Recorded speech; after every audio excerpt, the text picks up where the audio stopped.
Hi മക്കളെ, എല്ലാവർക്കും ഗുരുദക്ഷിണയിലേക്ക് സ്വാഗതം. ഇന്ന് നമ്മൾ നോക്കാൻ പോകുന്നത് മലയാളം അടിസ്ഥാന പാഠാവലിയിലെ കെത്തളു എന്ന രണ്ടാമത്തെ യൂണിറ്റിലെ മൂന്നാമത്തെ പാഠഭാഗമായ കെത്തളു എന്ന പാഠഭാഗമാണ്. സുകുമാർ ചാലിക്കത്ത റാവുള ഭാഷയിൽ എഴുതിയ ഒരു കവിതയാണ് കെത്തളു. കാടുമായും കാട്ടിലെ ജീവജാലങ്ങളുമായുമുള്ള ആഴത്തിലുള്ള ബന്ധത്തിൻ്റെ ഒരു അനുഭവമാണ് ഈ കവിത എന്ന് പറയുന്നത്. അപ്പോൾ ഈ കവിതയിലെ ചോദ്യങ്ങളും ഉത്തരങ്ങളുമാണ് നമ്മളിന്ന് നോക്കാൻ പോകുന്നത്. ടീച്ചർ ആദ്യത്തെ ചോദ്യം വായിക്കാം. കവിതയിൽ ആവിഷ്കരിച്ചിരിക്കുന്ന ദൃശ്യങ്ങൾ എന്തെല്ലാം? അവയുടെ സവിശേഷതകൾ അവതരിപ്പിക്കുക. ഉത്തരം നോക്കാം. സുകുമാർ ചാലികത്തയുടെ ഗോത്ര കവിതയായ കെത്തളു അഥവാ ഏട്ടക്കുരിയിലെ ഗോത്ര ജീവിതത്തിൻ്റെ ദൃശ്യ ആവിഷ്കരണമാണ് കാണാൻ കഴിയുന്നത്. ഒരു കാട്ടാന കറുത്ത കുഞ്ഞിനെ പ്രസവിച്ചു എന്ന കൗതുകം അവതരിപ്പിച്ചുകൊണ്ടാണ് കവിത ആരംഭിക്കുന്നത്.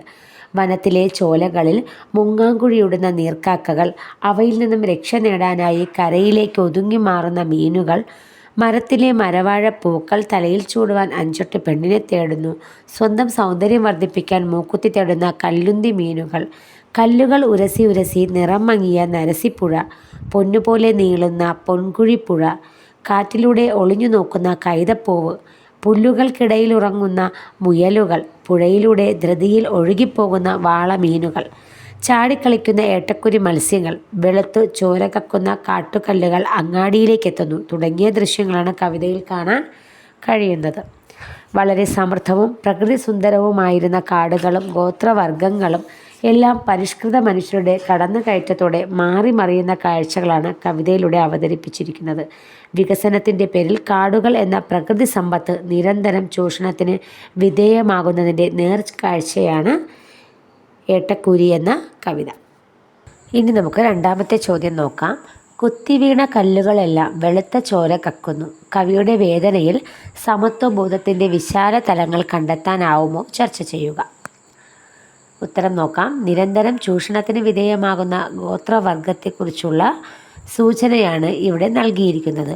പരിഷ്കൃതരായ മനുഷ്യരുടെ കടന്നുകയറ്റം കാടിൻ്റെ മക്കളായ ഗോത്രവിഭാഗത്തെ കാട്ടിൽ നിന്ന് തന്നെ തുടച്ചു നീക്കുന്നു. മനുഷ്യർ അവൻ്റെ സ്വാർത്ഥ താൽപ്പര്യങ്ങൾക്ക് മാത്രം പ്രാധാന്യം നൽകുന്നു. മലകളും കാടുകളും കയ്യേറിയതോടെ പ്രകൃതിയുടെ സമ്പത്ത് നാശത്തിൻ്റെ വക്കിലേക്ക് വഴുതി വീഴുന്നു. പ്രകൃതിയിലെ ഓരോ ജീവജാലങ്ങൾക്കും അവരുടെ സ്വാഭാവിക ആവാസ വ്യവസ്ഥ പോലും നഷ്ടപ്പെടുന്നു. ഭൂമിയിൽ ജീവിക്കാൻ എല്ലാ ജീവജാലങ്ങൾക്കും ഒരേ അവകാശം തന്നെയാണുള്ളത്.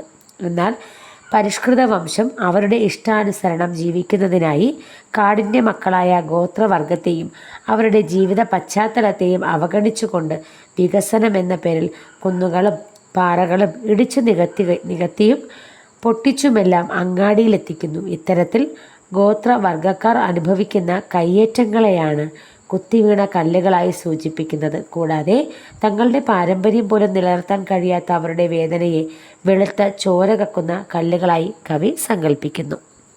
ഇനി നമുക്ക് അടുത്ത ചോദ്യം നോക്കാം. 7 മലകൾ ചാടിയിട്ടും 7 പുഴകൾ കടന്നിട്ടും ഏട്ടക്കുരി തിരിച്ചിറങ്ങി ഊത്തക്കാലത്തും രക്ഷയില്ല. പാർശ്വവൽക്കരിക്കപ്പെട്ട ഒരു ജനതയുടെ അതിജീവനത്തിൻ്റെ പ്രതീകാത്മകമായ ചിത്രീകരണമാണോ കാവ്യഭാഗത്തുള്ളത്? നിരീക്ഷണങ്ങൾ അവതരിപ്പിക്കുക. ഉത്തരം നോക്കാം. അതിജീവനത്തിനായി മല്ലടിക്കുന്ന ഗോത്രവർഗത്തെക്കുറിച്ചാണ് ഇവിടെ സൂചിപ്പിക്കുന്നത്. വരികളിലെ ഏട്ടക്കുരി മത്സ്യം ഗോത്രവംശത്തിൻ്റെ പ്രതീകമാണ്. കാടിനെ ദൈവമായി കണ്ട് ആരാധിച്ചു പോന്നവരായിരുന്നു ഗോത്രവർഗക്കാർ. അതുകൊണ്ട് തന്നെ അവരെ അപരിഷ്കൃതർ എന്നു പറഞ്ഞ് അരികുകളിലേക്ക് മാറ്റി നിർത്തി. വിദ്യാഭ്യാസപരമായോ ആരോഗ്യപരമായോ തൊഴിൽപരമായോ യാതൊരു സ്ഥാനവും പുരോഗതിയും അവരുടെ ജീവിതത്തിൽ ഉണ്ടായിട്ടില്ല. മലകളെയും പുഴകളെയും തങ്ങളുടെ ജീവിതത്തോട് ചേർത്ത് നിർത്തിയ അവർക്ക് തങ്ങളെ ചൂഷണം ചെയ്യുന്നവർക്കെതിരെ പ്രതികരിക്കാൻ പോലും കഴിയുന്നില്ല. തങ്ങളുടെ നിലനിൽപ്പിനായി അവർ പലയിടങ്ങളിലും അലഞ്ഞിട്ടും പ്രതികരിച്ചിട്ടും യാതൊരു ഫലവും ലഭിക്കാതെ അരികുവൽക്കരിക്കപ്പെടുന്ന ഗോത്രവർഗ ജനതയുടെ വേദനയാണ് കവിതയിൽ ആവിഷ്കരിച്ചിരിക്കുന്നത്. ഇനി നമുക്ക് മറ്റൊരു ചോദ്യം നോക്കാം. കന്നാരംപുഴയിലെ കല്ലുകൾ ഉരസി ഉരസി നരസിക്ക് നരവീണു. വരികളിലെ കാവ്യഭംഗിക്ക് കാരണമാകുന്ന ഘടകങ്ങൾ എന്തെല്ലാം? വിവരിക്കുക.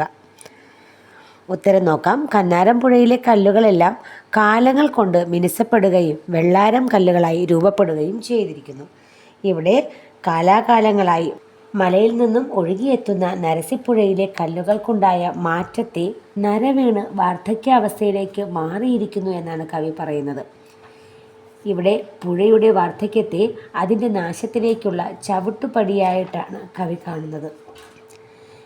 ഇവിടെ പുഴയെ വാർദ്ധക്യം ബാധിച്ച സ്ത്രീയായിട്ടാണ് കവി സാദൃശ്യപ്പെടുത്തുന്നത്. കൂടാതെ ക, ന, ര തുടങ്ങിയ അക്ഷരങ്ങളുടെ തുടർച്ചയായ ആവർത്തനം വരികൾക്ക് പ്രത്യേക ശബ്ദഭംഗിയും താളവും നൽകുന്നു. ഏട്ടക്കൂരി എന്ന പാഠഭാഗത്തിലെ ചോദ്യങ്ങളും ഉത്തരങ്ങളും നിങ്ങൾക്ക് പ്രയോജനപ്പെടുമെന്ന് കരുതുന്നു. മറ്റൊരു പാഠഭാഗത്തിൻ്റെ ചോദ്യങ്ങളും ഉത്തരങ്ങളുമായി നമുക്ക് വീണ്ടും കാണാം. അപ്പോൾ ക്ലാസ് ഇഷ്ടമാകുന്നു എന്നുണ്ടെങ്കിൽ ലൈക്ക് ചെയ്യാനും സബ്സ്ക്രൈബ് ചെയ്യാനും മറക്കരുത് കേട്ടോ.